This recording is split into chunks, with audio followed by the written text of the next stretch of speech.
खबर की धड़कन समझते हैं हम, एहसास है देश और दुनिया देख रही है हमें। नमस्कार, मैं हूं मोबिना महक और आप देख रहे हैं पुलिस तहकीकात टीवी 24 पर इस वक्त की खबर। नजीबाबाद से किन्नर जोया अंसारी बीकॉम। जी हां, आपको बताते चले किन्नर जोया अंसारी जिले में सबसे ज्यादा अपने लोगों में शिक्षित मानी जाती हैं। सूत्रों से मिली जानकारी के मुताबिक किन्नर जोया अंसारी आए दिन चर्चाओं में रहती हैं। उसकी खास वजह यह है कि आए दिन गरीबों की मदद करती रहती हैं, जैसा कि गरीब लोगों में शादी पर अनुदान करना और गरीब लोगों में राशन की व्यवस्था करना, गरीब लोगों में कपड़े देना और भी अन्य तरीकों से मदद करती रहती हैं। इसलिए जनता के बीच चर्चित और मीडिया में छाई रहती है। आज 12 अक्टूबर सन 2024 को बुराई पर अच्छाई की जीत दहन किया रावण का पुतला नजीबाबाद में दशहरे के अवसर पर किन्नर जोया अंसारी ने अपने क्षेत्र वासियों को और देशवासियों को अमन शांति से दशहरा मनाने पर धन्यवाद करते हुए आने वाले त्योहार दीपावली को भी अमन शांति से मनाने और पुलिस प्रशासन का सहयोग करने की अपील करते हुए दीपावली की शुभकामनाएं दी और अपने क्षेत्र की जनता के लिए और देशवासियों के लिए दुआ की। नजीबाबाद से रहमत अली के साथ मोहम्मद जावेद की रिपोर्ट। नमस्कार, आप देख रहे हैं पुलिस तहकीकात टीवी 24। मैं आपके साथ रहमत अली। हम पहुंचे हुए इस वक्त नजीबाबाद और हमारे साथ है जोया अंसारी। तो हम बात करते हैं जोया अंसारी जी से कि ये दीपावली के शुभ अवसर पे देशवासियों को क्या संदेश देना चाहेंगे। हाँ जी, ये नजीबाबाद की जितनी मेरी जनता है, मेरे निजमान दाता है और मैं गद्दी नशीन किन्नर हूँ। नजीबाबाद से समाज सेविका जोया अंसारी और क्या बोलते हैं, यही मेरा जन्म स्थान और कर्म स्थान भी मेरा यही रहा है। मैं पूरे भारतवासियों को और अपने नजीबाबाद वासियों को तहे दिल से, है ना, इस विजयदशमी की जिस पर एक अच्छाई की बुराई पर जीत हुई थी, इस त्यौहार की और आने वाले और कुछ ही समय के बाद जो दीपावली आ रही है उसकी तहे दिल से हार्दिक शुभकामनाएं देती हूँ। शिक्षा का भाषा हासिल की है, हम जानने की कोशिश करते हैं। मैंने अपनी शिक्षा, पहली बात तो ये है, क्या बोलते हैं, अपनी यहाँ से 12th किया नजीबाबाद से ही। उसके बाद मौलाना मोहम्मद अली जौहर हायर एजुकेशन इंस्टीट्यूट है और जो कि MJPRU की ही ब्रांच है, यहाँ पर है। तो मैंने वहाँ से अपना BCom कंप्लीट किया और BCom कंप्लीट करने के बाद मैंने अपनी 3 साल यूनियन पब्लिक सर्विस कमीशन की तैयारी की थी और जिसके बारे में लेकर के मैं दिल्ली भी गई थी और दिल्ली से मैंने तैयारी की। समाज सेविका एक अपने आप में क्या बोलते हैं, कंफर्टेबल रहती है अंदर से, लेकिन हाँ ये है कि मैं भी इस देश की नागरिक हूँ, मुझे भी बोलने का अधिकार है। अगर कोई पार्टी मुझे अच्छी लग रही है, चाहे वो BJP की हो, चाहे वो कांग्रेस की हो, मुझे वो बोलने की पूर्णतः स्वतंत्रता है। लेकिन इसी के साथ मैं कहूँगी कि पार्टी बंदी को लेकर के तो हाँ ये है कि अभी तक अगर काम किया है BJP ने, उसने इंटरनेशनल लेवल पर बहुत अच्छा काम किया है। और वहीं अगर कुछ देखा जाए तो देश के अंदर भी बहुत खामियां देखने के लिए मिलती है। देखेगा आज के टाइम में कोई सी भी पार्टी हो, चाहे वो कांग्रेस हो, BJP हो या अन्यथा कोई भी पार्टी हो, है ना, हर किसी के अंदर दोष भी होता है, हर किसी के अंदर अच्छाइयाँ भी होती है। बेरोजगारी और महंगाई जो चल रही है, इसके लिए आप कुछ कहेंगी? बिल्कुल कहूँगी, क्यों नहीं कहूँगी।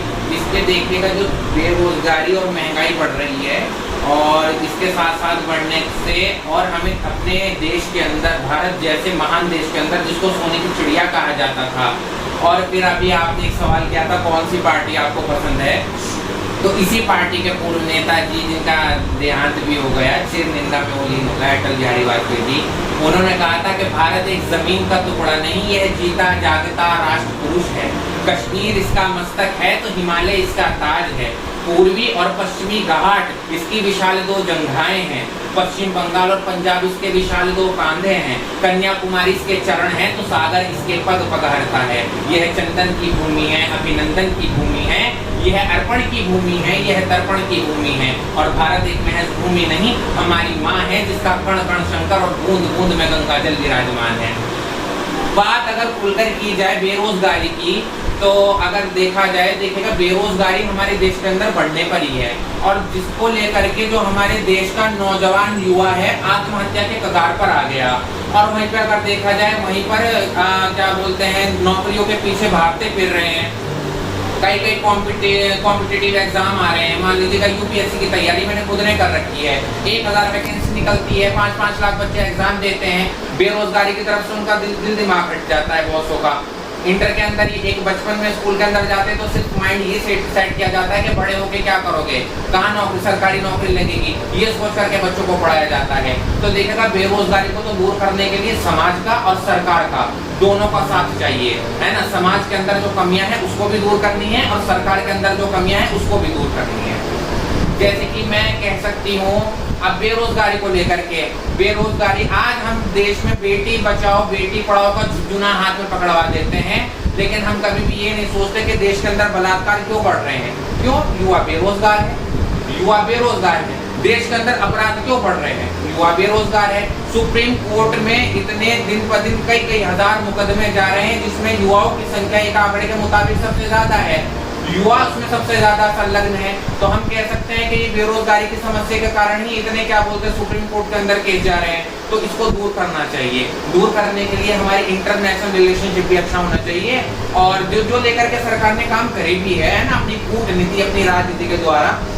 लेकिन हाँ ये है उद्योग धंधों की स्थापना भी होनी चाहिए, एक डेवलपमेंट भी होना चाहिए, है ना, जनसंख्या नियंत्रण भी होना चाहिए। लेकिन अगर मैं इसका फिर विरोध करती हूँ, क्या बोलते हैं, अगर मैं कहूँ कि मैं इसकी इस बात की अपनी ही इस बात की आलोचना करूँ तो मेरा कहने का मतलब ये होगा कि जनसंख्या मैटर नहीं करती है किसी देश के विकास के लिए। क्योंकि अगर हम देखें कि जनसंख्या जिसकी जो जनसंख्या सबसे ऊपर रही पिछली जनगणनाओं में, तो हम देखते हैं कि जैसे चीन है, चीन का क्षेत्रफल भी कितना बड़ा है, चीन की जनसंख्या भी हमारे देश से कितने ज्यादा है, पर वो आज कितना आगे निकल गया, है ना। तो हम इन चीजों को देख करके चलते हैं। देखेगा जब सरकार एक अच्छे लेवल पे काम करती है अपनी राजनीति, अपनी कूटनीति बना करके, तो हमें उस चीज को देखना भी चाहिए और सरकार को भी काम करना चाहिए, है ना, इस देश का विकास भी करना चाहिए। और बस इतना ही कहना चाहूँगा। जी, सूत्रों के मुताबिक हमें पता चला है कि कुछ किन्नर ऐसा होता है बदतमीजी करते हैं, कई नन्हे हो जाते हैं, कई लोग किसी से जबरदस्ती जो है ज़्यादा पैसे मांगते हैं, तो 51,000 31,000 इस तरह से मांगते हैं। कि इसमें कहाँ तक सच्चाई है, आप बताएंगे? देखिएगा ऐसे किन्नर जो होते हैं, मैं ऐसे किन्नरों को किन्नर नहीं मानती हूँ कि जो जबरदस्ती 31,000 51,000 लेते हैं। देखिएगा ये जिस्मान दाता है, देने वाले खुशी से 31 भी देते हैं, 21 भी देते हैं ना, 51,000 भी देते हैं। पर क्या बोलते हैं, अगर वहीं पर अगर हम देखें कि किसी नाजायज़ को या किसी गरीब को 5 उंगली तो सार नहीं होती है, उनको सताएं, उनसे हम इतने ले, तो ये तो अच्छा नहीं है। और ऐसे किन्नरों को तो मैं खुद अपोजिट हूँ और उनके क्या बोलते हैं उनका मैं विरोध करती हूँ, उनके मैं खिलाफ हूँ। ऐसा बिल्कुल नहीं है, बिल्कुल गलत बात है। मैं तो अपने इलाके में जाती हूँ, जिससे जो बनता है, जो दे उसका भला और जो ना दे उसका भी भला, है ना। तो नाजायज़ ज़बरदस्ती में ना किसी को सताती हूँ, ना किसी के साथ ज़बरदस्ती करती हूँ। और जो ऐसे किन्नर करते हैं, नाजायज़ सताते हैं, नाजायज़ ज़बरदस्ती करते हैं, उनके ऊपर पुलिस प्रशासन के द्वारा कार्रवाई भी होनी चाहिए। इसे कहते हैं कि आप जो है हमारे दर्शकों के लिए दुआ करिएगा। हाँ जी, मेरे प्यारे दर्शकों, मेरे जिस्मानों, मेरे नजीबाबाद वासियों, मेरे भारतवासियों, मैं आपकी अपनी अजूर जोया अंसारी किन्नर, और मैं तहे दिल से दुआ करती हूँ मेरे बच्चे वालों के बच्चे जीते रहे, है ना, कभी नहाते हुए का बाल न टूटे, सब अच्छे रहे, सब बने रहे, है ना। हमारी तो यही दुआ रहती है कि जितने भी बेचारे जिनकी शादी नहीं हो उनका घर बच जाए, और जिनके बच्चे नहीं हैं उनकी भी क्या बोलते हैं ऊपर वाला कोक बोल दे, है ना, उनके घर में भी खुशियाँ आ जाए, उनके आंगन में भी बच्चों की किलकिलियाँ चहक जाए। हमारी तो यही आस है, सबको ऊपर वाला अच्छा रखे, है ना। और तहे दिल से जो त्यौहार आ रहा है भाई, है ना, क्या बोलते हैं दीपावली का, इसकी जो तहे दिल से सबको मेरी तरफ से, मेरे तहे दिल से हार्दिक शुभकामनाएं।